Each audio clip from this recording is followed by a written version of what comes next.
With the previous modules of this DVD, we've laid a foundation of understanding.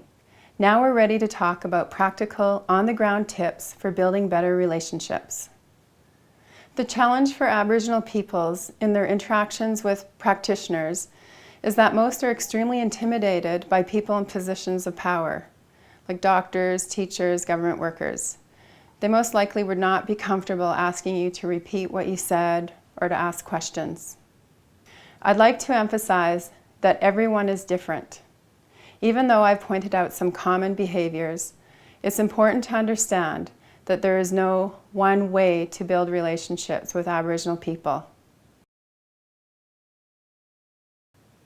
So we've compiled a toolkit of suggestions for how to build collaborative relationships with Aboriginal care recipients. Practice self-reflection.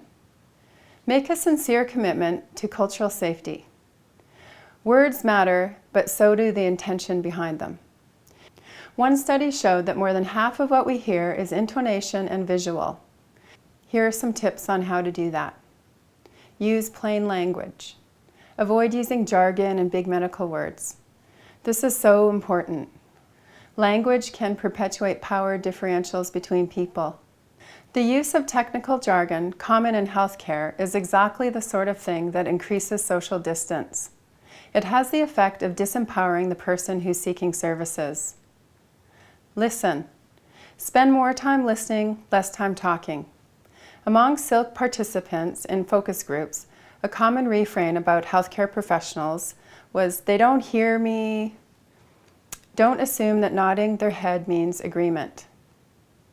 All too often it means that the person doesn't feel comfortable voicing their worries or disagreement, but they don't feel safe enough to say anything. Instead, they take the prescription home and never fill it.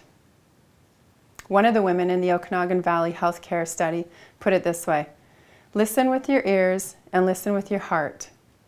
You learn a lot by listening, and maybe you can eliminate a lot of stress.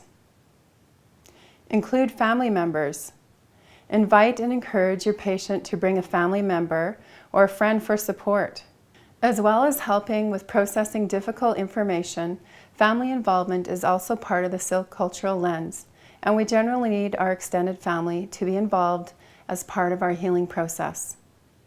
Another good thing to do is to engage family members. Find out from them what they need to support your patient. Ask them how you can better accommodate their family.